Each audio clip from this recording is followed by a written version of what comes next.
गुम है किसी के प्यार में। यहाँ पे जाहिर सी बात है कि तेजस्विनी अपनी शादी को लेकर ओ वाओ सो एक्साइटेड तो नहीं ही होगी, क्योंकि मजबूरन में यानी कि मजबूरी में जो हुई, जिन परिस्थितियों में शादी हुई, naturally she will take time to adjust. और अभी तो उसको बुरा भी लग रहा है अपने सपनों के लिए, अपने लक्ष्य के लिए लाइफ में, लेकिन ऐसे में ननद से कर रही है दिल की बात। फाइनली यहाँ पर एक अच्छी ननद मिल गई है उसको। जरूरी नहीं है कि ननद भाभी के रिश्तों में हमेशा साजिशें ही हो, कई बार दोस्ती भी होती है।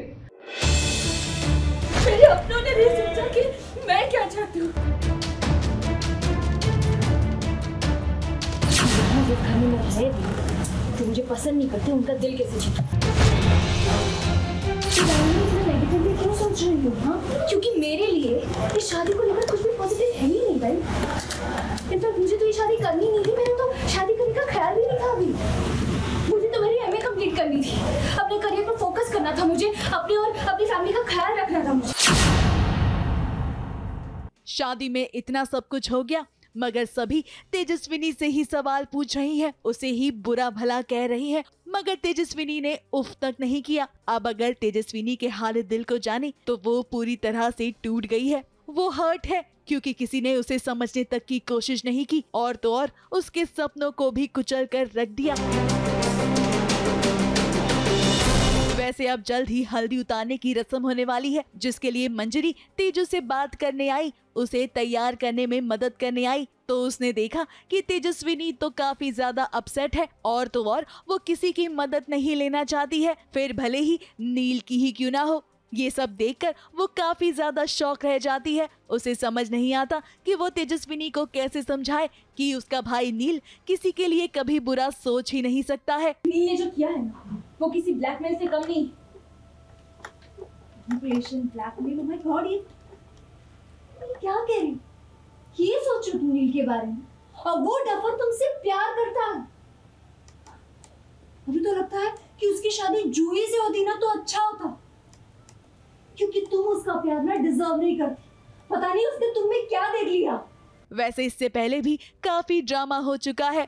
ऋतुराज आज नील से ढेर सारे सवाल पूछ रहा है। नील से ही नहीं, उसके सवाल तो तेजस्विनी से भी है। अब भाई सवाल तो होंगे ही ना, क्योंकि उसकी तेजस्विनी अब नील की हो गई है, और तो और उसे इस बात का पता ही नहीं चला कि उसका भाई कभी उसी के प्यार से शादी कर लेगा। बेसिकली दोनों ने ही मुझे इरिटेट कर रखा है। दोनों ने मुझसे झूठ बोला है, तेजस्विनी ने भी और नील ने भी। नील ने मुझे सच नहीं बताया, और तेजस्विनी ने ऐसा बहुत कन्वीनियंट लग रहा है कि अरे उसने शादी कर ली, उसकी बहन भाग गई। इतना इजी नहीं होता है बहन भाग जाना। पहले तो ठीक थी, इतना इजी नहीं होता ये सब चीज़ें। सो आई थिंक कुछ ना कुछ तो बात है। ये जो भी मैं कर रहा हूँ, यही बात निकालने के लिए कर रहा हूँ कि वो सच बताए मेरे सामने, मेरे परिवार के सामने, नील के सामने कि एक्चुअली सच्चाई क्या है। वैसे ये सवाल तो ऋतुराज आपको तब आने चाहिए थे जब आपका भाई अपनी गर्लफ्रेंड के बारे में आपसे बातें किया करता था। खैर, अब तो काफी देर हो गई है, खुद को चोट पहुंचाने से अब क्या फायदा। मगर नहीं, वो तो बस आज नील से मानो अपना गुस्सा निकालना चाहता है, और तेजू को इस घर से बाहर का रास्ता दिखाना चाहता है, वो भी नील की आई के नाम पर। सच का तो पता नहीं, लेकिन सबके चेहरे तो सामने आ ही जाएंगे। सबको मेरा चेहरा भी दिख रहा है, सबको दिख रहा है कि मैं बहुत इरिटेटेड हूँ, मैं टॉन्ट्स मार रहा हूँ। तो आई थिंक पता नहीं मुझे ही क्यों ये सवाल आ रहे हैं एज ऋतुराज। बाकी सबको क्यों नहीं दिख रहा, क्योंकि इतना बड़ा स्टेप हो गया। किसी और से शादी करने गया था, किसी और से शादी कर ली। तो अब ऋतुराज का गुस्सा भी लाजमी है। इसकी शुरुआत तो नील और तेजू के साथ होने से शुरू हुई है। घर में कलेश हो रहा है, तो वहीं कुछ बुरा हुआ है तो कुछ अच्छे संकेत भी मिल रही हैं। अब ऐसे ही तो जिंदगी की गाड़ी भी आगे ही बढ़ती है। उम्मीद करते हैं कि नील और तेजस्विनी एक दूसरे को यूं ही संभाल कर आगे चलेंगे, जैसे कि आज दोनों ने एक दूसरे का साथ दिया। बस इस पे किसी की नजर है तो वो है ऋतुराज की, जो अब विलन बनकर दोनों को दूर करने की कोशिश करेगा। मुंबई से सोनू शुक्ला के साथ एबीपी न्यूज रिपोर्ट।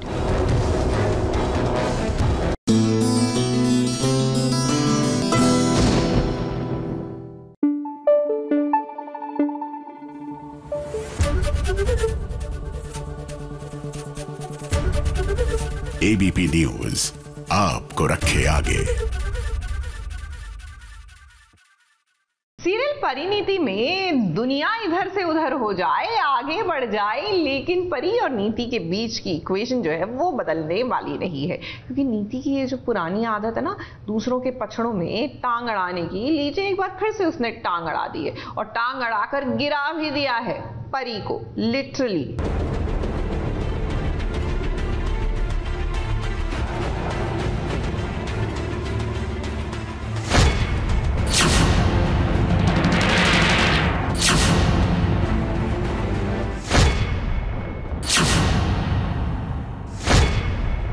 देखो मैं ना तुमसे इतनी नफरत करता हूँ कि मुझे ना तुम्हारा चेहरा तक नहीं देखना, सो प्लीज यहाँ से निकल जाओ, आई कांट टॉलरेट। शिव शांत हो जाओ ना प्लीज, रहने दो, छोड़ो ये सब।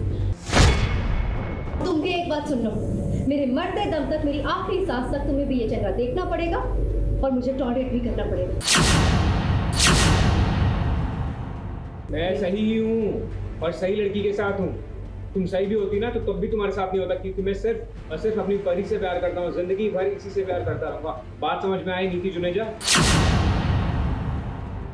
लातों के भूत बातों से नहीं मानते हैं राजीव, और नीति भी उसी प्रजाति की है। नीति पर इतना चिल्लाकर आपको कुछ हासिल नहीं होगा, उसे जो करना है वो कर रहेगी। तुम्हें पता है ना वो कैसे, उसे सिर्फ खुद से मतलब है, किसी और से नहीं। खुद को सही प्रूव करने के लिए वो कुछ भी कर सकती है, कुछ भी बोल सकती है, किसी भी हद तक जा सकती है, किसी का लिहाज नहीं है उसे। सिर्फ प्लीज उसकी बातों को और उसकी हरकतों को तुम इग्नोर करो, उस पर ध्यान रखो। पार्टी में राजीव और परी का रोमांस नीति से देखा नहीं गया, और इसीलिए तो देखिए उसने परी को अड़ंगा डालकर गिरा दिया।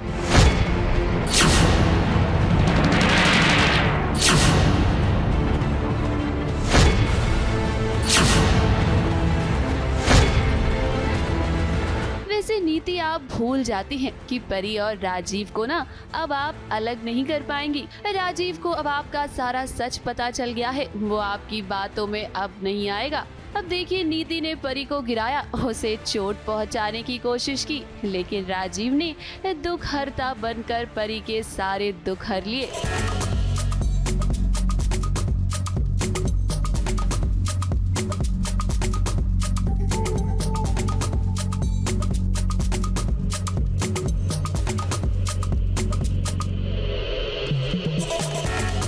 उसे पता होता है कि मैंने परी को अड़ंगी दे के गिराया था, सो वो बोलता है कि तुमने क्यों गिराया, फिर परी भी बोलती है हाँ इसी ने गिराया है। देन मैं वो दोनों मुझ पे भारी और मैं उन पे भारी, हम बहसम बहसी होती है बहुत ज़्यादा, और संजू बोलता है कि चली जाओ यहाँ से, आई कांट टॉलरेट यू। तो मैं भी बोलती हूँ कि टॉलरेट तो आपको करना पड़ेगा जब तक मैं जिंदा हूँ।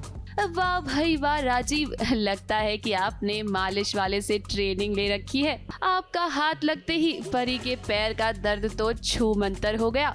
जरा यहाँ नीति को भी देखिए, परी और राजीव को करीब आता देख उसे कितनी जलन हो रही है। अब उसने तो सोचा नहीं था ना कि उसका प्लान इस तरह से उल्टा पड़ जाएगा। मैं परी को डांस में गिरा देती हूँ और उसी का ही आगे कंटिन्यूशन है कि संजू परी की मोच चेक कर रहा है और उसे ठीक कर देता है, और दोनों बहुत खुश लवी लवी लग रहे हैं। और वहाँ से मैं देख रही हूँ सब कुछ, तो मुझे बड़ा गुस्सा आता है, but I can't help it, मैं कुछ कर नहीं पाऊंगी। राजीव और परी यहाँ अब एक होकर नीति से लड़ रहे हैं। वो चाहते हैं कि नीति उनकी लाइफ से चली जाए, लेकिन भाई ऐसा तो होने नहीं वाला, क्योंकि नीति ने धमकी दे दी है राजीव को कि वो चाहे कितनी भी कोशिश कर ले, ये चेहरा तो उसे देखना ही पड़ेगा। मुंबई से सुजीत मिश्रा के साथ एबीपी न्यूज रिपोर्ट।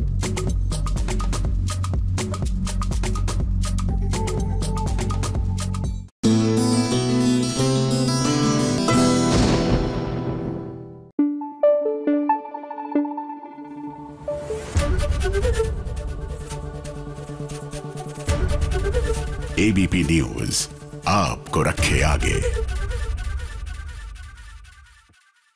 भैया ये उड़ने की आशा के सचिन और साइली, इनसे ना हमने बजट मैनेजमेंट सीखना है। आई मीन टेक्निकली देखा जाए तो सीरियल में ना इनको हमेशा फाइनेंसेस की दिक्कत रहती है ना, लेकिन इनकी एनिवर्सरी सेलिब्रेशंस देख लीजिए, मतलब कि ऐसा लगेगा कि साक्षात, मैं नाम नहीं लेना चाहती, लेकिन देश के सबसे बड़े बिजनेसमैन ने इनका स्पॉन्सर किया है एनिवर्सरी सेलिब्रेशंस।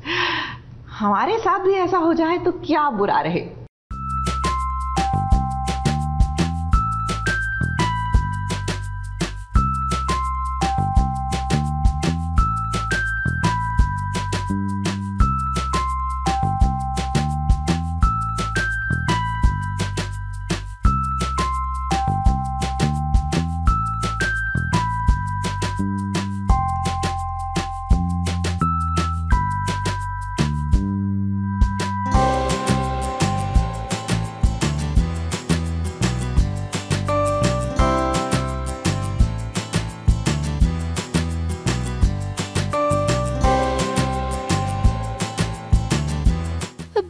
बार दिन ये आए, बार बार दिल ये ही गाए कि सचिन और साइली की ये प्यारी सी जोड़ी बस यूं ही बरकरार रहे।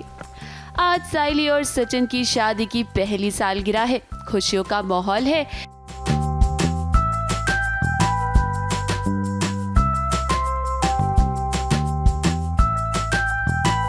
लेकिन भाई सीरियल उड़ने की आशा में कोई भी फंक्शन बिना ड्रामे के थोड़ी होता है, इसीलिए देखिए यहाँ भी कितना बड़ा ड्रामा हो रहा है। बहुत बहुत बड़ा ड्रामा होने वाला है अभी जो एनिवर्सरी है। प्यार भी है, लड़ाई भी है, झगड़े भी है, मनमुटाव भी है, but everybody is even showing love to Sachin Saili because उनकी एनिवर्सरी है और आज ही बोलते कि सब कुछ अच्छा बोलिए या कुछ बातें बताइए साइली और सचिन के बारे में, एंड सब अपने प्यार को एक्सप्रेस करते हैं सचिन साइली की तरफ। घर वालों ने साइली और सचिन के लिए स्पेशल इंतजाम किया है। साइली और सचिन की जोड़ी कितनी प्यारी लग रही है, उन्हें अच्छे अच्छे तोहफे मिल रहे हैं। रिया की माँ भी साइली के लिए सोने के कंगन लाई है। अब ये तो हम जानते ही हैं कि रिया के घर वालों को शो ऑफ करना कितना अच्छा लगता है। यहाँ पर भी देखिए वो साइली को कंगन दे तो रही है, लेकिन सिर्फ शो ऑफ करने के लिए। ये बात साइली को समझ में आ गई है, और वैसे भी साइली भला इतने महंगे तोहफे ले कैसे सकती है, इसीलिए तो उसने ये कंगन रिया को ही पहना दिए। रिया की मॉम आई और उन्होंने मुझे सोने के कंगन दिए जस्ट टू शो कि यू नो मेरे घर से कुछ नहीं आया। I don't know what her intent was, but वो दिख तो वैसा ही रहा था। एनी विच वे साइली को कोई लोभ लालच है नहीं, सो वो प्यार से रिया को ही पहना देती, बोलते कि ये कंगन तुम पर ज़्यादा जच रहे हैं करके। अब आप सभी को लग रहा होगा कि चलो अब ड्रामा खत्म हो जाएगा। नहीं, ऐसा नहीं होगा। असली ड्रामे की शुरुआत तो अब होगी। देखिए फंक्शन में रिया की माँ छोटी छोटी चीजों में नुक्स निकालने लगती है। और आप तो मुंबई की बूंदी को जानते ही हैं, कम से कम एक सरप्राइज एक्स तो आप लोगों को लगानी चाहिए। वो मैं इंस्टॉल कर रहा हूँ, आपको खर्चा नहीं। जिसे देखकर साइली के ससुर जी भड़क जाते हैं। अब भाई देखिए यहाँ साइली के घर वाले भी हैं, लेकिन उन्हें तो कोई भाव ही नहीं दे रहा। साइली और सचिन, अब उनकी क्या गलती है? उनके लिए तो आज बहुत स्पेशल दिन है भाई, उन्हें तो एंजॉय करने देना चाहिए ना। लेकिन भला देशमुख परिवार के ड्रामे कहाँ खत्म होते हैं। मुंबई से सोनू शुक्ला के साथ एबीपी न्यूज रिपोर्ट।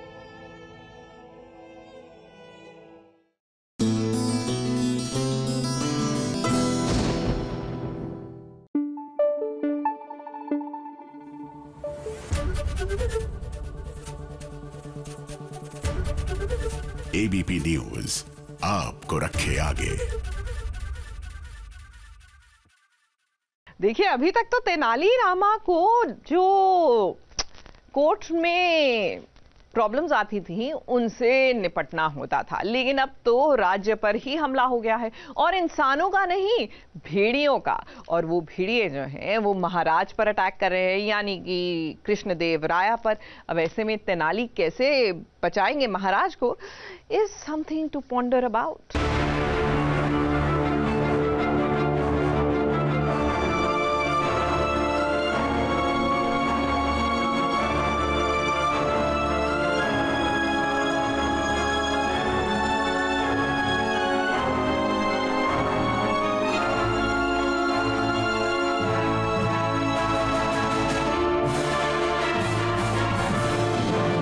सावधान सावधान महाराज, भेड़िए आ गए हैं, यहीं कहीं आसपास ही हैं।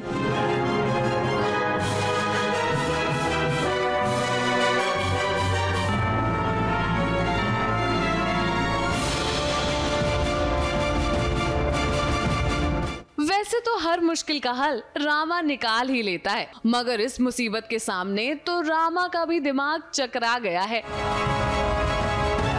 अब जब बात महाराज की जान पर बनाए तो रामा तो फूक फूक कर कदम रखता है। सावधान सावधान महाराज, भेड़िए आ गए हैं, यहीं कहीं आसपास ही हैं। दरअसल बात ये है कि सीरियल तेनाली रामा में खूंखार भेड़ियों ने रामा और महाराज पर हमला कर दिया है, और ऐसे में रामा इन कठिन परिस्थिति का सामना अपनी चतुराई से नहीं कर पा रहा है।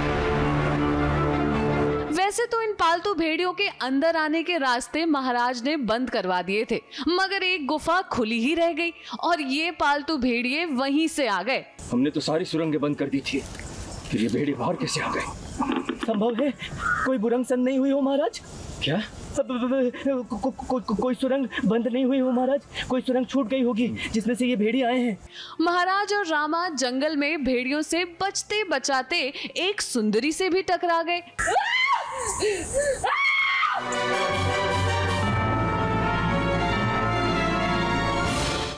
रामा को मुझ पे शक हुआ है कि ये जो भी हुआ है ये सब मेरी वजह से हुआ है, ये जो भी किया है वो मैंने किया है। पर ये आपको अंत में ही पता चलेगा कि एक्चुअल में मैंने किया है कि नहीं किया है। पर यहाँ भेड़िए और ये सब आ रहे हैं और मैं बचाती हूँ इन लोग को भेड़ियों से। आज एक गुफा थी ऐसे जो बंद नहीं हुई थी, इसलिए वहाँ से भेड़िए आए और उन्होंने हमें डराया। और वो पालतू भेड़िए भी थे जो मतलब किसी लोगों को देख के वो चुप हो जाते हैं और किसी खास लोगों को पे और ही अटैक करते हैं। तो ऐसा भी है। तो सस्पेंस है, ये तो सस्पेंस है। पर हाँ, वो औरत वही है जिसको कल्प्रिट ने मतलब जिसको मेन इसने भेजा है, जो मेन कल्प्रिट है उसी ने उसको भेजा है ताकि हमें दिशा ये करे, हमारी दिशा ये करने के लिए कि नहीं कुछ तो है, मतलब ऐसा है करने के लिए।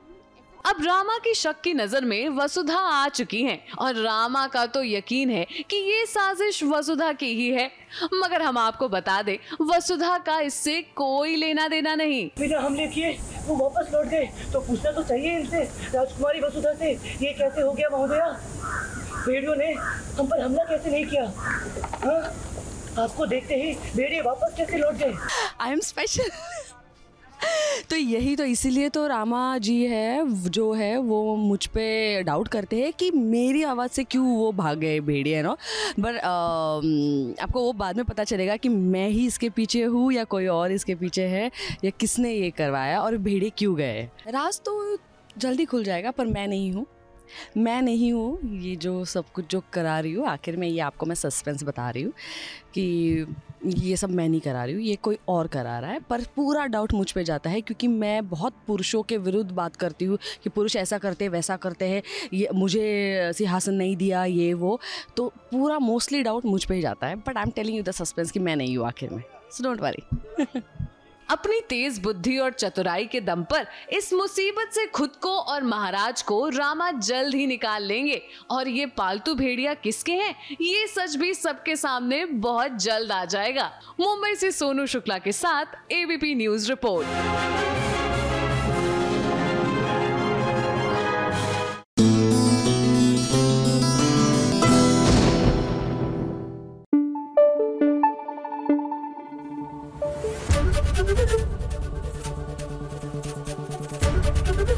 एबीपी न्यूज आपको रखे आगे।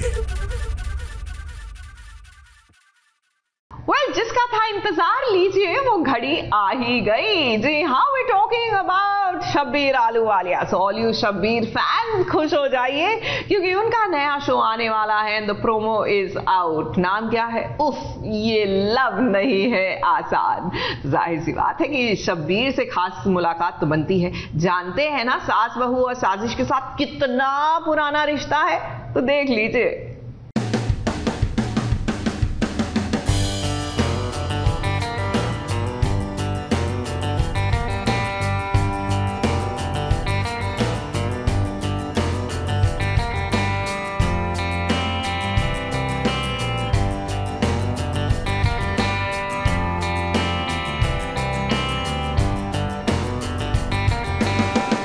इतने महीनों से जिसका इंतजार था उन सब का इंतजार आज खत्म हुआ है क्योंकि वो आ गया है जो करता है हजारों लाखों दर्शकों के दिलों पर राज।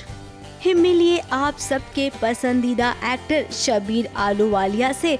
सोनी सब पर जल्द ही आने वाला है शब्बीर अहलूवालिया का नया शो उफ ये लव है मुश्किल। प्रोमो में बहुत सारे रिश्ते आ रहे हैं लेकिन हीरो को पसंद नहीं आ रहा है। अब यहाँ पर कितनी इंटरेस्टिंग बात है देखो प्रोमो में। अभी जो सीरियल्स चल रहे हैं ना उन्हीं के नाम को उल्टा पुल्टा कर दिया है। सुपरस्टार शब्बीर का अगला टीवी शो कौन सा? शब्बीर सर, झनक तेरे प्यार की, भाग्य मेरे साजन का, मंगल तेरे सूत्र का। नहीं यार, वो मैनेजर कुछ अलग लेकर आना। अलग है सर, पर आप कर नहीं पाओगे सर। मैं क्या नहीं कर पाऊंगा सर? ये सर, वो तेरी लुक तो क्रेजी है।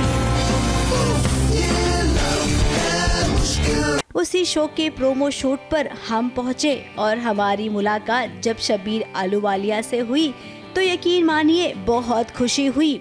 शबीर के साथ सास बहू और साजिश का इस सालों पुराना नाता है, तो उस नाते से बड़े हक के साथ मिले हम शबीर से। शबीर के लिए मेरे ख्याल से अब तो कोई पता ही नहीं चलेगा कि कब रोलिंग एक्शन कट कब होगा, क्योंकि अब सब कुछ मस्ती होने।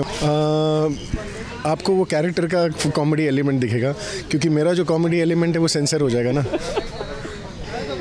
इस प्रोमो शूट का नजारा सबसे अलग है। अपने डॉगी के साथ फिशिंग करने बैठे हैं शबीर। आंखों पर काला चश्मा पहन रखा है। पूरे यूनिट कोशिश कर रही है इस प्रोमो शूट को एकदम हटकर बनाने की।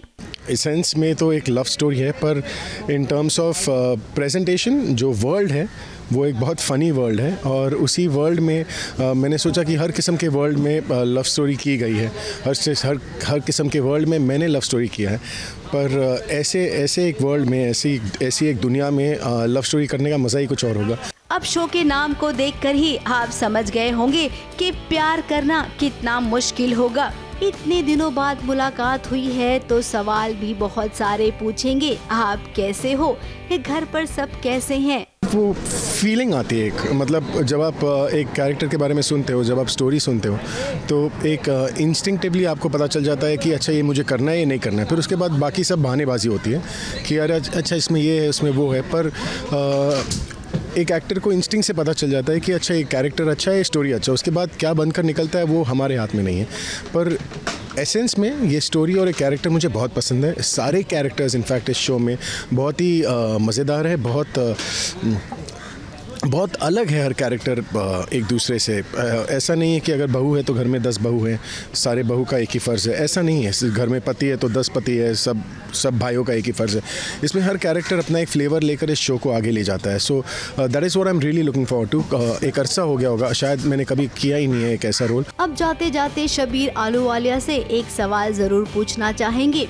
आजकल वो टीवी सीरियल्स के बारे में क्या सोचते हैं, और हाँ, उन एक्ट्रेस के बारे में क्या जो एक बार टीवी पर काम कर लेते हैं, हिट भी हो जाते हैं, उसके बाद उन्हें लगता है कि अब टीवी पर क्या ही करना है, हमें तो बॉलीवुड की दुनिया पर राज करना है।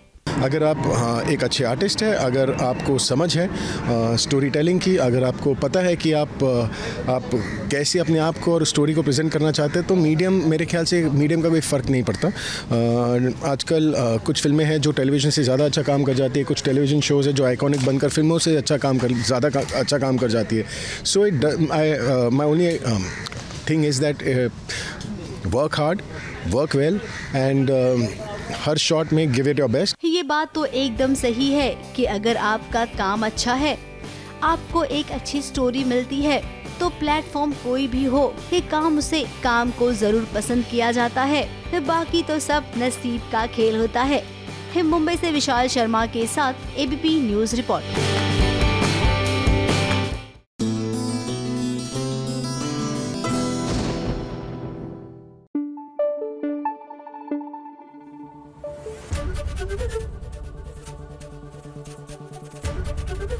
एबीपी न्यूज आपको रखे आगे।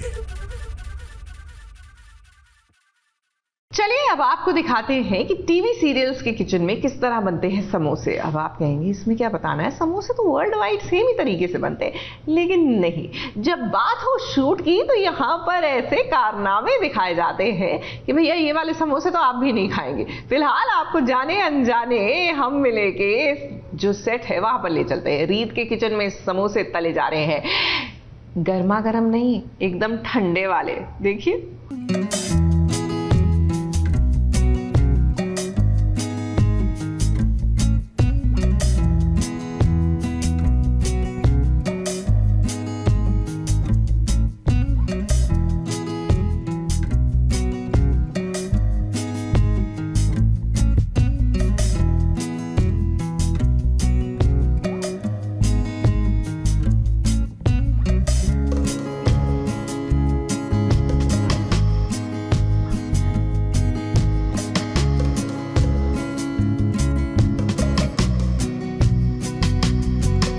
अब इतने सारे समोसे देखकर आपको भी वो वाला गाना जरूर याद आया था। अरे भाई, वो वाला गाना याद क्यों नहीं आएगा, क्योंकि समोसे पर वही वाला गाना तो फिट बना हुआ है।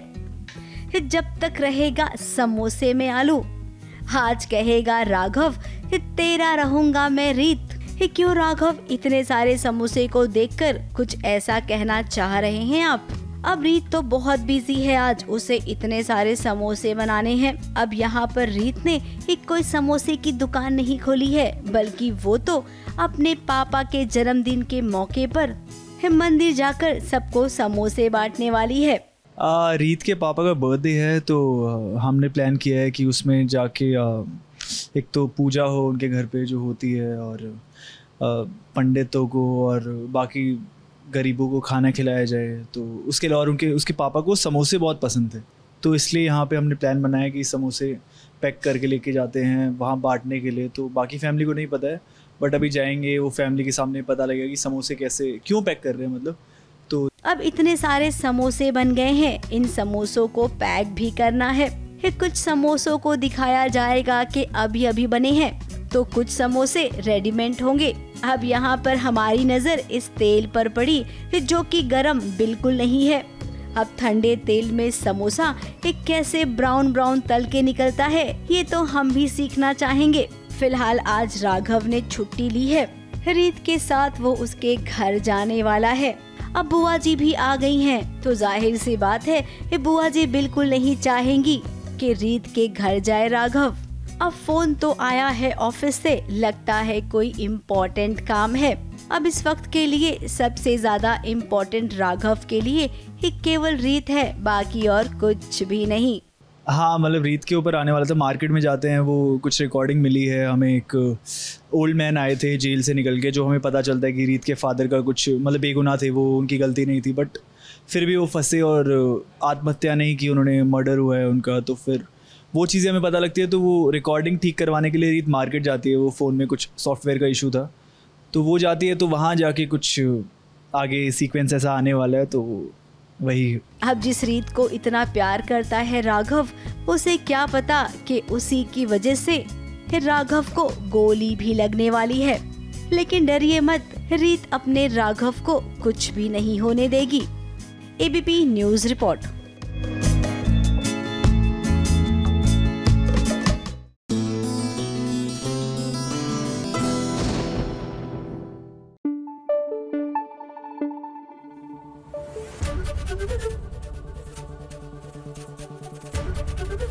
एबीपी न्यूज आपको रखे आगे। अब इसे कहते हैं बैक टू स्क्वायर वन। जी हाँ, सुमन इंदौरी की कहानी। कहाँ हमें लग रहा था सुमन और तीर्थ की लाइफ अब आगे बढ़ेगी, इन दोनों को साथ साथ देखेंगे, लेकिन नहीं, घूम फिर के कहानी वहीं पर आ गई, क्योंकि तीर्थ ने कृतिका से शादी करने के लिए मंजूरी जो दे दी। अब हल्दी सेरेमनी भी हो रही है, लेकिन हमारी सुमन 2.0 वो क्या हाथ पे हाथ धर कर बैठी रहेंगी? बिल्कुल नहीं, वो भी कमर कस के आई हैं। शादी नहीं होने दूंगी तो नहीं होने दूंगी, बस।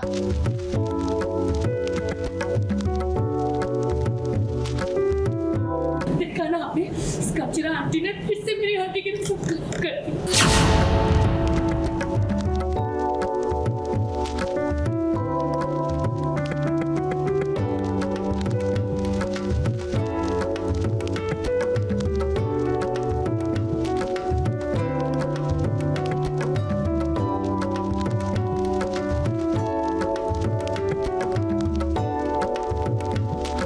शादी जो सालों पहले नहीं हो पाई, वो शादी थी कृतिका और तीर्थ की। उस वक्त भी सुमन बीच में आ गई थी, और हम जानते हैं कि इस वक्त भी सुमन इस शादी के बीच में जरूर आएगी। फिलहाल यही है कि शादी होगी, शादी नहीं होगी, ये सारा कश्मकश में लोग कंफ्यूज हैं सबके सब फिलहाल।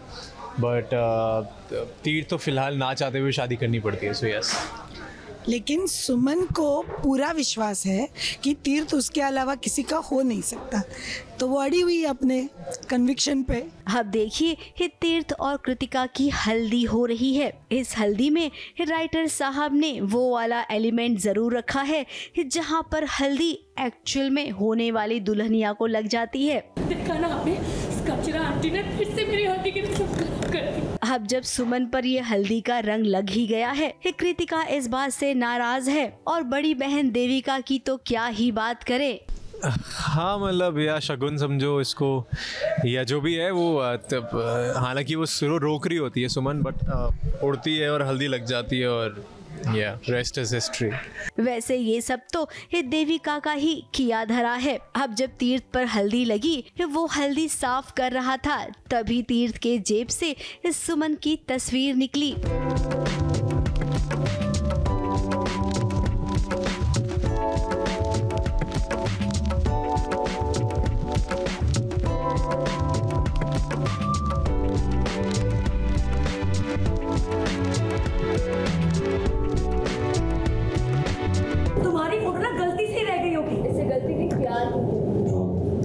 अब ये तस्वीर देखकर काफी लोग चौंक गए और सबसे ज्यादा चौंकी देविका। उसे इतना गुस्सा आया और वो ये बात समझ गई कि तीर्थ अब भी सुमन से प्यार करता है, इसीलिए तो जो शादी कुछ दिन बाद होने वाली थी, उस शादी का अनाउंसमेंट देविका ने अभी कर दिया कि ये शादी अब कल होगी। मेरे और मॉम के बीच में एक सीन होता है जिसमें कि मैं उसको याद कर रहा होता हूँ, सुमन को याद कर रहा होता हूँ, फोटो रख देता हूँ अपने पॉकेट में और यहाँ पे हल्दी है कृतिका और तीर्थ के बीच में, बट होता है ऐसा कि हल्दी उड़ती है, सुमन आ जाती है और हल्दी मेरे और सुमन के बीच में मतलब हम दोनों को लग जाती है। अब इतने कम समय में ही क्या सुमन इस शादी को रोक पाएगी? और इसमें तीर्थ को हम क्या कहें? आप भी यही सोच रहे होंगे ना कि आखिर तीर्थ कृतिका से शादी करने को तैयार क्यों हुआ? तो आपको बता दें, अब कृतिका ने कहा है कि वो माँ बनने वाली है, वो भी तीर्थ के बच्चे की। और तीर्थ कंफ्यूजन में है, उसे समझ ही नहीं आ रहा है कि ये कब और कैसे हो गया। तीर्थ तो अपनी माँ को दिया हुआ वादा पूरा कर रहा है। तीर्थ की माँ ने कहा है कि सुमन तुम्हारी जिंदगी में दोबारा नहीं आनी चाहिए, इसीलिए तीर्थ इस शादी के लिए तैयार हुआ है। और जो इसका असली प्यार है ना सुमन, जो इसने दिल में छुपाया है, वो फोटो सबको दिख जाती है, मतलब सुमन को भी दिख जाती है, कृतिका और देविका को भी दिख जाती है। वेल हाँ मतलब आई थिंक अभी तो देविका, चंद्रकांत मित्तल ये सबके सब मिल चुके हैं और अब आगे बहुत सारी कहानियां हैं। अगर हम वो सारी कहानियां बताना शुरू करेंगे ना तो सीरियल कब देखेंगे आप? इसीलिए कुछ तो सीरियल के लिए भी बचा दीजिए। ABP news report.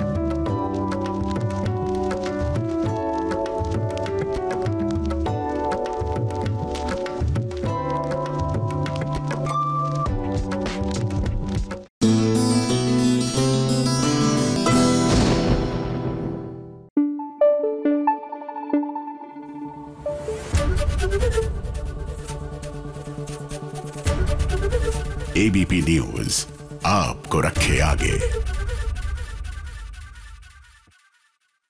Serial Kumkum Bhagya में प्रार्थना जो है वो दुल्हन बनकर मंडप पे तो पहुंच गई और मंडप में पहुंचते ही उसको रियलाइज हुआ कि उसकी फीलिंग्स तो भैया रौनक के लिए है। लेकिन चिंता मत कीजिए, इतना टेंशन लेने की बात नहीं है, क्योंकि मांग में आपके सिंदूर तो रौनक ही भरेंगे ना, क्योंकि सीरियल के हीरो ये है। तो शादी आपकी चाहे भले ही जिसके साथ भी तय हो, सिंदूर भरने का काम रौनक करेंगे। So don't worry.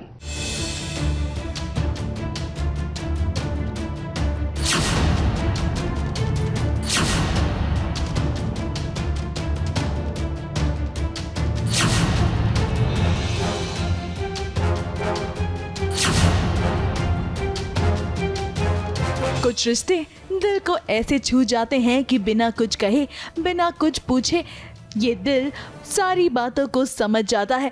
कुछ ऐसा ही हाल प्रार्थना और रौनक का भी है, क्योंकि रौनक पायल से नहीं बल्कि प्रार्थना से शादी करना चाहता है। वहीं शादी के मंडप में प्रार्थना ये महसूस कर पा रही है कि उसके खास दोस्त को उसकी जरूरत है और वो उसे पुकार रहा है, जिसकी बेचैनी प्रार्थना के चेहरे पर साफ दिखाई दे रही है। वो ढूंढ नहीं रहे हो, उसे एक दिल में अजीब सा एहसास हुआ है। अब उसे क्या एहसास हुआ है समझ में नहीं आ रहा है। उसे ऐसा लग रहा है कि रौनक जी के साथ कुछ गलत हो रहा है, बस उसकी धड़कनें तेज़ हो गई है, इसलिए उसे समझ में नहीं आ रहा है ये क्या हो रहा है उसके साथ। तो बस देखने की कोशिश करें कि what is happening bro, is it heat और व्हाट इज इट? प्यार है नहीं है कुछ नहीं पता है, बस उसके मन में बहुत एकदम बेस्ट फ्रेंड वाली फीलिंग आ चुकी है उसके लिए, क्योंकि उसने बहुत कुछ किया है प्रार्थना के लिए। तो एक वो फीलिंग है of gratitude, of wow he such a nice person, वो बहुत अच्छे हैं, मुझे बहुत अच्छे लगते हैं। So it's just that feeling right now, I don't know about love.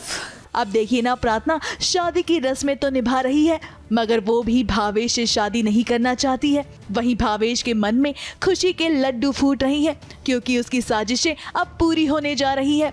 वो तो बस अपने पैसों को चाहता है और साथ ही ये चाहता है कि प्रार्थना उसके बस में आ जाए। शादी का सीक्वेंस चल रहा है और भावेश चाहता है कि प्रार्थना से शादी हो जाए। रौनक चाह रहा है कि प्रार्थना की शादी किसी भी हालत में भावेश से न हो, तो जिस तरह का मेरा किरदार है वो नहीं चाहता। लेकिन मैं भी जोरों पे लगा हुआ कि शादी करूँगा तो मैं ही करूँगा, चाहे जो हो जाए। तो इसलिए वो घबराई हुई है कि अगर उसकी शादी मुझसे होती है तो क्या होगा, डरी हुई है वो। जिसके लिए वो प्रार्थना से मंडप में भी जोर जबरदस्ती कर रहा है और तो और प्रार्थना को ताने भी मार रहा है, वो भी रौनक के नाम से। अभी शादी के सीक्वेंस में जो मैं सीन निभा रहा हूँ उसके साथ, वो नहीं चाहती है करना, पर मैं ज़बरदस्ती कर रहा हूँ। पंडित जी कहते हैं कि हाथ बढ़ाइए, दुल्हन कन्या का हाथ लेके आइए। वो हाथ लाने में भी ऐसे से डर रही है, बट भावेश तो भावेश है, उसको कोई फ़र्क नहीं पड़ रहा है उसके इमोशन से। उसने हाथ पकड़े ज़बरदस्ती और सारे रीति रिवाज वो करा रहा है अपने हिसाब से। अब देखिए, फिलहाल कहानी में रौनक शादी के मंडप से भागने के फिराक में है, क्योंकि उसे ये पता चल जाएगा कि भावेश ऑलरेडी शादीशुदा है। मैंने प्रार्थना से शादी तोड़ी ने, तो आपकी भी रौनक से शादी टूट जाएगी। वो छोकरा शादी करेगा तो प्रार्थना से करेगा, उससे प्यार करता है वो। रौनक, मुझे मेरे पैसे कम मिलेंगे। और वो सिर्फ प्रार्थना से अपने बुरे इरादों की वजह से शादी कर रहा है। अब बस देरी तो सिर्फ इस बात की है कि कब दोनों एक दूसरे से प्यार का इजहार करेंगे और कब समझ पाएंगे कि दोनों एक दूसरे के लिए बने हुए हैं। मुंबई से स्नेहिल यादव के साथ एबीपी न्यूज रिपोर्ट।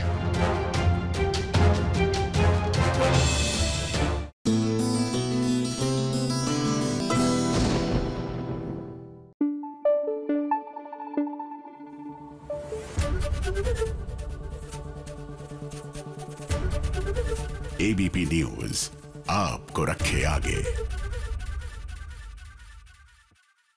कभी आपने सुना है कि कोई अपने ही खून के इल्जाम में गिरफ्तार हो रहा है? जी हाँ, कुछ ऐसा ही हो रहा है मंगल लक्ष्मी का सफर में। जी हाँ, न जाने ये कैसा सफर है, क्योंकि लक्ष्मी पर इल्जाम लगा दिया गया है राधा के कत्ल का। मजे की बात तो ये है कि राधा तो लक्ष्मी ही थी ना, जो भेष बदल कर रह रही थी। अब वो अपने ही कत्ल के इल्जाम में अपने आप को कैसे बेगुनाह साबित करेगी?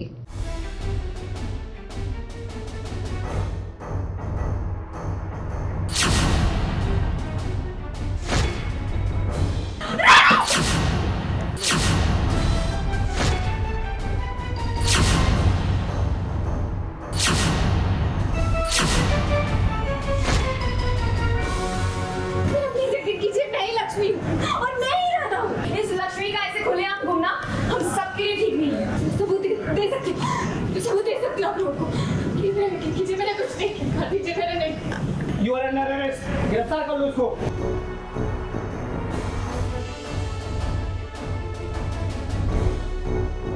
खून खून खून, क्या लक्ष्मी के हाथों हुआ खून? अब देखिए, अगर आंखों देखी पर विश्वास किया जाए तो लक्ष्मी के हाथ में चाकू है और साफ साफ दिखाई दे रहा है कि उसने ही इस औरत की जान ली है। पर ऐसा कैसे हो सकता है?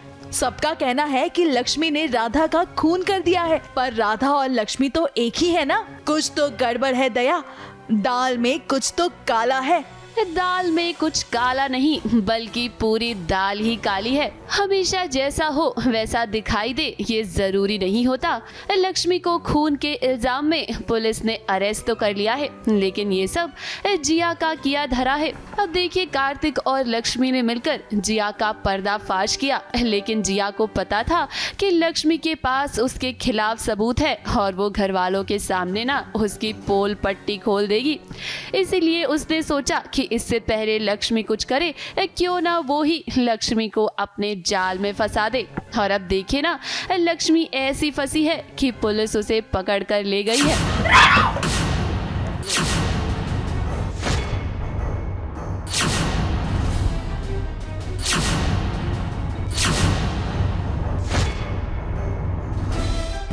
कीजिए, नहीं लक्ष्मी और नहीं राधा। इस लक्ष्मी का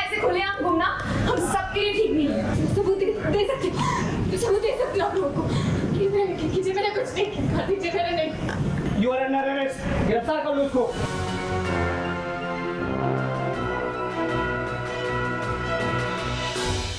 एक आवाज़ आती है और हम सब लोग स्टोर रूम की तरफ भाग रहे हैं और वहाँ पे जाके हम देखते हैं तो वहाँ पे एक लाश पड़ी हुई है जिसके कपड़े बिल्कुल राधा जैसे हैं और वहीं पे बैठी हुई जो लड़की है, हम सबको अचानक से हम पहली बार राधा को घर में देख रहे हैं, तो हमारे लिए बहुत ही ज़्यादा शॉकिंग है।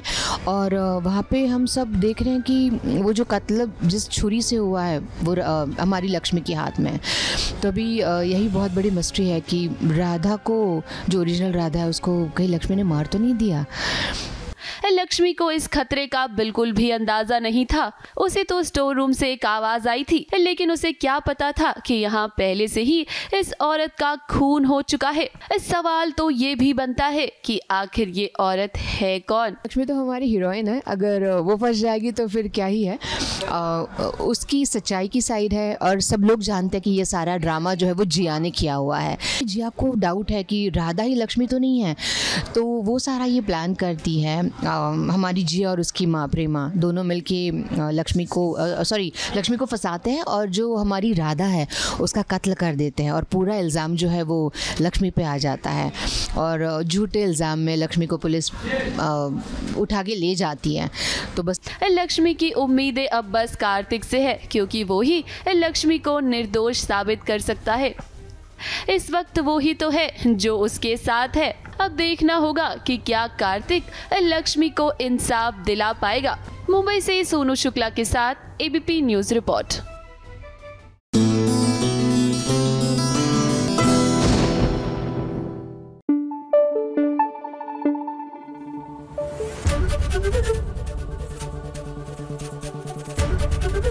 एबीपी न्यूज आपको रखे आगे।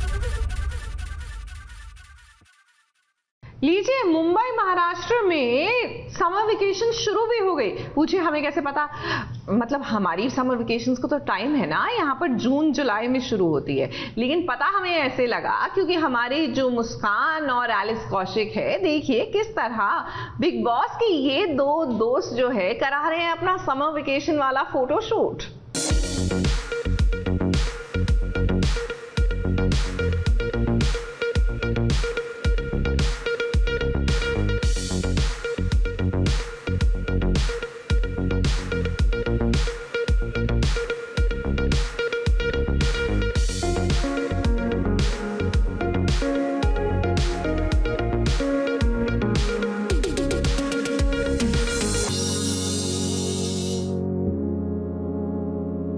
चलिए आपको ले चलते हैं टेलीविजन की उन दो हसीनाओं के पास जिन्हें जब भी देखें मन करता है कि बस देखते ही रह जाएं।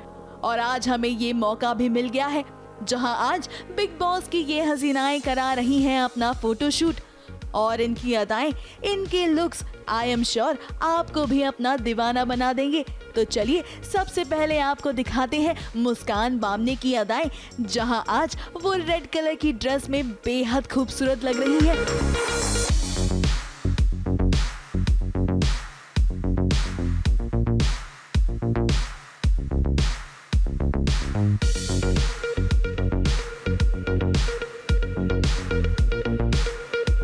अब इतना प्रिटी लुक है तो इसके बारे में बात करना भी तो बनता है।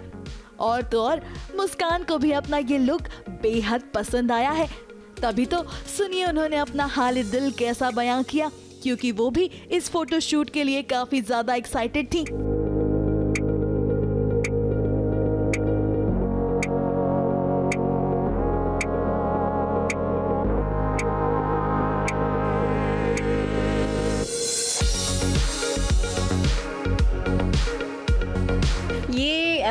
ब्राइडल लुक है ऑफ कोर्स।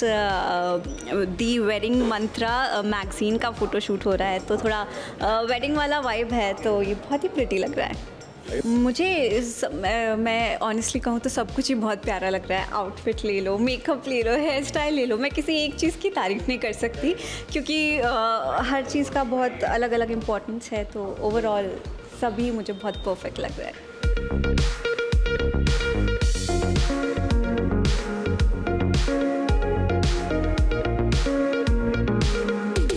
वैसे आपको बता दें, मुस्कान का ये फोटोशूट और ये प्रिटी लुक किसी और ने नहीं बल्कि फाउंडर ऑफ वेडिंग मंत्रा यानी कि गरिमा सिन्हा ने किया है।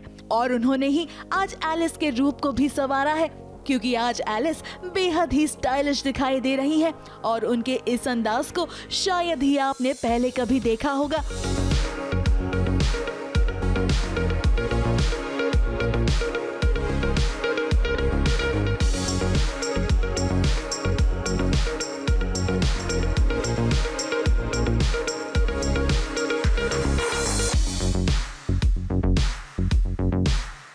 आया ना आपको भी मजा? एलिस भी अपने फेवरेट कलर की आउटफिट को पहनकर बहुत ज्यादा खुश है। और तो और सुनिए उन्हें इस लुक के बारे में सबसे ज्यादा क्या खास लगा। So see this is something very new for me and I'm kind of loving it। तो जब मैं पोज भी कर रही थी ना, मैं ट्राई कर रही थी कि सारे ऐसे ऐसे करके पोज दूँ so that this is seen because I really like it। I'm enjoying it। अब गरिमा ने इतनी मेहनत की है तो उनसे भी जानना तो बनता है कि एलिस के इस एलिगेंट लुक के बारे में वो क्या बताना चाहेंगी। कहना चाहूँगी कि बहुत सुंदर लग रही हैं, बहुत सुंदर लग रही हैं। ज्वेलरी भी बहुत अच्छा मैच कर रहा है और एक्चुअली आउटफिट भी बहुत अच्छा मैच कर रहा है। हमने 2 दिन में ये शूट डिसाइड किया है, मतलब कि इमीडिएटली फ़ोन कर, बहुत लास्ट मिनट मैंने फ़ोन किया इनको, मैंने बोला ऐसे शूट है, हमें करना है and then finally she told me कि यस लेट्स गो।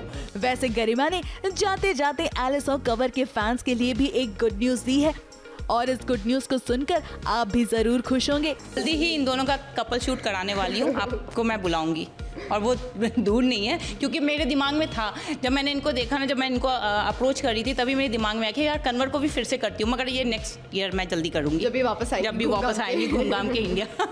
वाकई में आज के फोटो शूट को देखकर काफ़ी मज़ा आ गया, क्योंकि मुस्कान और एलिस आज बेहद खूबसूरत लग रही थी। उम्मीद करते हैं कि आपको भी इनकी ये अदाएं काफी पसंद आई होंगी। मुंबई से विशाल शर्मा के साथ एबीपी न्यूज रिपोर्ट।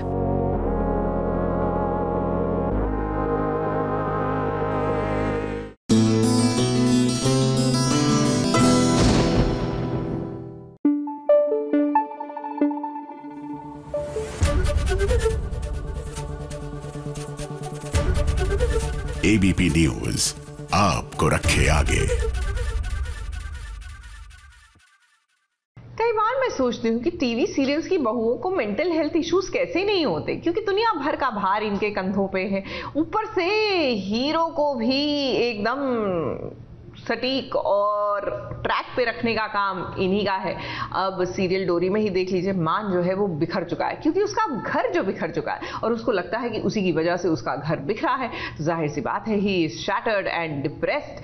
अब डोरी को ही तो मान को दिलासा भी देना होगा और वापस ट्रैक पर भी लाना होगा। मिलने का ये सिलसिला जो भी है ना, आज मैं सारा खत्म कर देता हूँ, मैं सारा खत्म कर देता हूँ। दूर हो जाओ, दूर दूर, पीछे जाओ। अरे पीछे जाओ, यहाँ पे खड़ी रहो। ये देखो,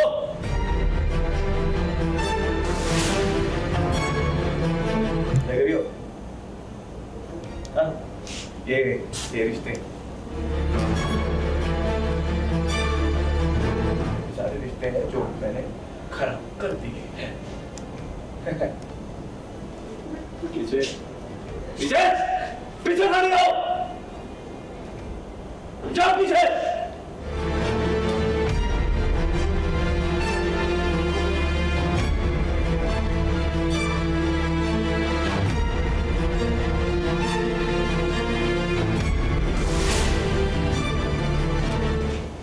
नहीं जाऊंगी। हटो। होश में नहीं है माँ जी, होश में आई। जाओ ऐसे बाहर। आप गलत सोच रहे हैं, ऐसा कुछ भी नहीं है। डोरी अपने मान का हाथ यूं आसानी से नहीं छोड़ना चाहती है। वो बात अलग है कि मान डोरी को खुद से दूर कर देना चाहता है। वो नहीं चाहता है कि उसका साया भी डोरी पर या फिर सुभी पर आए, क्योंकि वो रिश्तों को संभाल नहीं पाता है। अब देखिए ना, डोरी बार बार उसे समझा रही है, उसे रोक रही है, उसका साथ मांग रही है, मगर मान उसकी एक नहीं सुनता और उसे दूर कर सब कुछ जला देता है।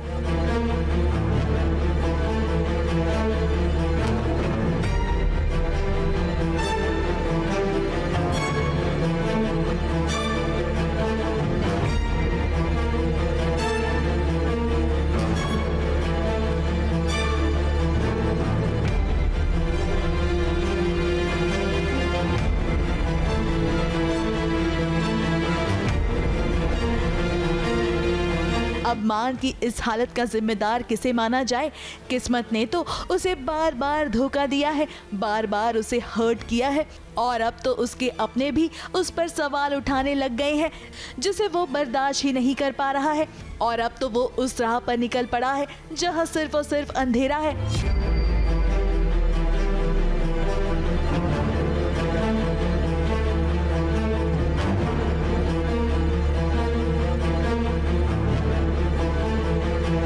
वैसे यहाँ मान को मनाने और उसके दुख को बांटने या कहें मौके का फायदा उठाने के लिए काव्या भी आ गई है उसका साथ देने के लिए।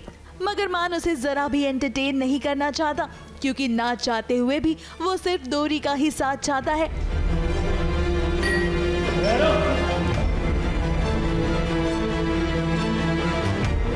अब बस उसे डर है तो वो इस बात का कि कहीं उसकी वजह से डोरी को कोई नुकसान ना पहुंचा दे या डोरी उससे कहीं दूर ना हो जाए। इसीलिए वो खुद को डोरी से दूर रखना चाहता है ताकि डोरी उसके आसपास रहे मगर दूर ना जाए।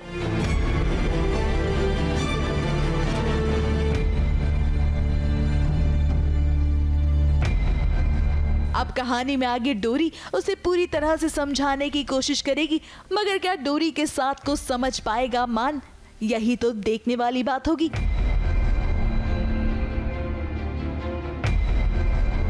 ABP news report.